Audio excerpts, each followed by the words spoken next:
தந்தை, மகன், தூய ஆவியானவர் நம்மை நிறைவாக ஆசீர்வதிப்பாராக. ஆமேன். நண்பர்களே, மீண்டுமா இந்த சனிக்கிழமை ஆராதனைக்கு உங்கள் அனைவரையும் அன்போடு வரவேற்கிறேன். இறை கிருபையிலே ஆசீர்வாதமாக இருப்பீங்க. இன்றைக்கு பாரம்பரியமிக்க திருவிழாங்க, 865வது ஆண்டு திருவிழா. இதுக்கு வரலாறு உண்டு. அந்த காலத்தில் பழவேற்காடில் திருவிழா முடிச்சுட்டு அப்படியே கடல் பகுதியாகவே வந்து போட்டில் வருவாங்களாம். வந்து இந்த திருவிழா கொண்டாடுவாங்க. இன்னைக்கு இந்த ஞாயிற்றுக்கிழமை. அடுத்த ஞாயிற்றுக்கிழமை திருவிழா வந்து நம்மளுடைய லிட்டில் மவுண்டில் நடைபெறும். இது தொடர்ச்சியாக வரும். ஃபஸ்ட்டு செபஸ்தியார் கோயிலில் முடியும், அது முடிஞ்ச உடனே பழவேற்காடில் முடியும், அது முடிஞ்ச உடனே எண்ணூரில் முடியும், எண்ணூரில் முடிஞ்ச உடனே நம்மளுடைய சின்னமலையில் லிட்டில் மவுண்டில் திருவிழா இருக்கும். பாரம்பரியமிக்க திருவிழா, அந்த காலத்தில் வந்து கொண்டாடப்படுகிற திருவிழா. எனவே தேர் திருவிழா இன்றைக்கு முதன்மை குரு வருகிறார்கள். ஜிஜே ஆண்டனி சாமி அவர்கள் வருகை தருகிறார்கள். நமது சென்னை மயில உயர் மறை மாவட்டத்தின் முதன்மை குரு மற்ற தந்தையர்களும் இணைந்து வருகிறார்கள். எனவே தேர் ஆடம்பரமாக இருக்கும். ஒரு 6 மணிக்கு மேலே நீங்கள் உள்ள பைக்கில் காரில் வர முடியாது. வரணும்னா நீங்கள் சீக்கிரமாக வந்துருங்க. அவ்வளோ கூட்டங்கள் இருக்கும். அந்த கடை முழுவதும், அந்த தெருக்கள் முழுவதும் கடைகள் நிரம்பி இருக்கும். வண்டியெல்லாம் அலோவ் பண்ண மாட்டாங்க. கொஞ்சம் சீக்கிரமாக இருந்தால் உள்ளே வந்துடலாம். நீங்கள் சர்ச்சுக்கு அருகில் இருக்கிற ஸ்கூலில் பார்க்கிங் இருக்கும். சர்ச்சில் பார்க்கிங் விட முடியாது. எனவே உங்கள் அனைவரையும் இந்த பாரம்பரியமிக்க திருவிழாவுக்கு அன்போடு வரவேற்கிறேன். சூசையப்பர் உங்களுக்கு ஏதோ ஒன்று தரப்போறார். வாங்க, சூசையப்பர் ஏதோ ஒரு ஆசீர்வாதத்தை வாங்கி தரப்போறார். வாங்க, கிருபை அவர் பெற்று தரப்போறார். எனவே தேருக்கு வரும்படி உங்கள் அன்போடு அழைக்கின்றேன். நண்பர்களே, இன்றைக்கும் இறைவார்த்தை பாருக் புத்தகம் எடுங்க, 4வது அதிகாரம் 27வது வார்த்தை. பாருக் புத்தகம் 4வது அதிகாரம் 27வது வார்த்தை. என் மக்களே, இன்றைக்கு இது காலை ஆராதனை பார்த்து கொண்டிருக்கிற என் பிள்ளைகளே, வாஞ்சையோடு ஆண்டவர் என்ன சொல்லுவார் என்று காத்திருக்கிற பிள்ளைகளே, ஆண்டவர் சொல்கிறார், என் மக்களே வீறு கொள்வீர், தைரியமா இருங்க, திருவிழாக்கு வாங்க, தேர் திருவிழாக்கு வாங்க, ஆசீர்வாதம் நண்பர்களே.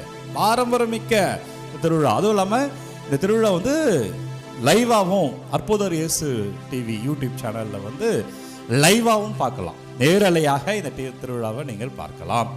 பாருக் புத்தகத்திலே 4வது அதிகாரம் 27வது வார்த்தையில, என் மக்களே வீறு கொள்வீர், கடவுளை நோக்கி கூக்குரலிடுவீர். ஆண்டவரை தேடுங்க, ஆண்டவர்கிட்ட ஜெபம் பண்ணுங்க, ஆண்டவர்கிட்ட வாங்க பிரியமானவர்களே. அப்படி ஆசீர்வாதம், அப்படி வல்லமை, அப்படி கிருபை என்பர்களே. எனவே கடவுளை நோக்கி கூக்குரலிடுவீர், இத்துயரங்களை உன் மீது அனுப்பி வைத்தவர் உன்னை நினைவு கூறுகிறார். இத்துயரங்களை உங்கள் மீது அனுப்பி வைத்தவர் உங்களை நினைவு கூறுகிறார். யோபு புத்தகத்தை பார்த்தீங்கன்னா, யோபை சோதிப்பதற்கு முன்பாக சாத்தான் யோபு கடவுள்கிட்ட போய் பேசுவான்.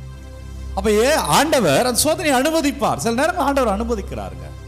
அது துயரங்களை அவர் அறிவார், உங்க வேதனைகளை அவர் அறிவார், உங்க வீட்டில் இருக்கிற கஷ்டங்களை அவர் அறிவார், உங்க மனதில் இருக்கிற போராட்டங்களை அவர் அறிவார். நீங்கள் படுகிற துயரங்கள், அந்த போராட்டங்கள், சிந்தனை அலைகளை அவர் அறிவார். எனவே வார்த்தை கேளுங்க, துயரங்கள் உங்கள் மீது அனுப்பி வைத்தவர், அவரை அனுப்பி வைத்தவர் உங்களை நினைவு கூறுவார். அவர் உங்களுக்கு திராணி தருவார். நீங்க தாண்டி போவீங்க. அதை எதிர்த்து நிற்க ஒரு ஆசீர்வாதம் இருக்கிறது. அதை இந்த துயரத்தை நீங்க வென்றெடுக்க முடியும். அது ஆண்டவருக்கு சாட்சியமா நடக்கும். ஆண்டவர் அப்படி செய்வார், அப்படி அதிசயம் நடக்கும். நன்றி அப்பா, ஆசீர்வாதத்துக்கு நன்றி ஆண்டவரே, வல்லமைக்கு நன்றி ராஜா. அந்த வழிநடத்துக்கு ஒவ்வொரு பிள்ளைகளும் தொடப்படுவார்களாக அப்பா, ஒவ்வொரு பிள்ளைகளும் ஆசீர்வாதமா இருப்பார்களாக. ஆண்டவரே கிருபையை அறுவடை செய்வார்களாக. நன்றி ஆண்டவரே, காலை ஆராதனைக்கு நன்றி. எனவே பிரியமான அன்பு இறை உறவுகளே, இன்றைக்கு நற்செய்தியில சனிக்கிழமை நற்செய்தி, மார்க் நற்செய்தி 16வது அதிகாரம் 19 மார்க் நற்செய்தி 16வது அதிகாரம் 9 15 வரை உள்ள இறைவார்த்தையில 2 வகையான வித்தியாசங்கள் உங்களோடு பகிர்ந்து கொள்கிறேன். ஒன்று ஊன் இயல்பு, இந்த உலகத்துடைய தீமைகள், கெட்டவைகள். 2வது தூயாவியனுடைய வாழ்க்கை, ஜெபத்தினால் வருகிற வாழ்க்கை. வித்தியாசம் பாருங்க. ஒன்றுக்கும் உதவாதுங்க இந்த உலகத்தோடைய வாழ்க்கை. கடவுள் சாராம இருந்துட்டு நீங்க என்னதான் ஓடி ஓடினாலும் வெறுமை இருக்கும். ஓடி சர்ச்சைக்கே போகாம நீங்க அந்த பிசினஸ் போறேன், இந்த வேலைக்காக போறேன், நேரம் இல்லை, வெறுமை தான் மிஞ்சும். ஆனால் கோயிலுக்கு வரும்போது அவர் வாழ்வு தருகிறார். நற்செய்தி வாழ்வு தருகிறார். ரோமியர் புத்தகம் 8:13 அவர் வாழ்க்கை தருகிறார். நீ கோயிலுக்கு வந்துட்டாலே ஆசீர்வாதம். இந்த உலகத்தில் வாழ்கிறது என்னவென்றால் சாவை கொண்டு வருகிறது. எது? வெறுமை. வாழும் பொழுதே செத்து வாழ்வது போலதான். ரொம்ப கஷ்டத்தோடு கவலையோடு இருப்பேன். சாவை கொண்டு வருகிறது. ஆனால் ஆண்டவரில் இருக்கிற வாழ்வு என்பது நிலை வாழ்வை அறுவடையாக கொண்டு வருகிறார். ஆசீர்வாதத்தை நீங்க அப்படி பார்ப்பீங்க. கோயிலுக்கு வருகிற பிள்ளைகளை நீங்கள் தலை குனிந்து போகும்படியா நடக்காது, தலை நிமிர்ந்து வாழும்படியா மாற்றுவார். இந்த துயரங்கள் அப்படியே அபிஷேகமாய் மாறும். அப்போ இந்த உலகத்திலே ஆண்டவர்கிட்ட போகாம இந்த உலகத்தில் மட்டுமே இருக்கிற போது பாவத்துக்கு அடிமையாக விற்கப்பட்டவர்களாக நம்மை அது மாற்றி விடுகிறது. நம்ம பாவத்துக்கே சொந்த மாதிரி மாறிவிடும். நமக்கே பாவம் பண்ணணும் பிடிக்காது, ஆனால் அது பாவத்தை செஞ்சுக்கிட்டே இருப்போம். ஏன்னா நம்ம ஆண்டவர்கிட்ட விலகி இருக்கிறோம். ஆனால் ஆண்டவர்கிட்ட இருக்கிற பொழுது கடவுளுக்கு ஏற்புடையவர்களாக நன்மை நம்மை மாற்றுகிறார், அப்படி ஆசீர்வாதம் தருகிறார், அவர் அப்படி வல்லமை தருகிறார், அவர் அப்படி தொடுகிறார். ஆனால் அந்த உலகத்தில் இருக்கிற பொழுது கடவுளுக்கு கோர்ந்தவர்களாக நம்மை வாழ விடாமல் செய்கிறது. ஆனால் கடவுளோடு வருகிற பொழுது வாழ்வை வளமையாய் வாழ்வதற்கான கனிகளை, தூயாவின் கனிகள், கொடைகள் கோயிலுக்கு வந்துருங்க. என்ன சொல்ல வரோன்னா, ஜபத்தில் இருங்க, உங்கள் ஜபத்தை விடாதீங்க.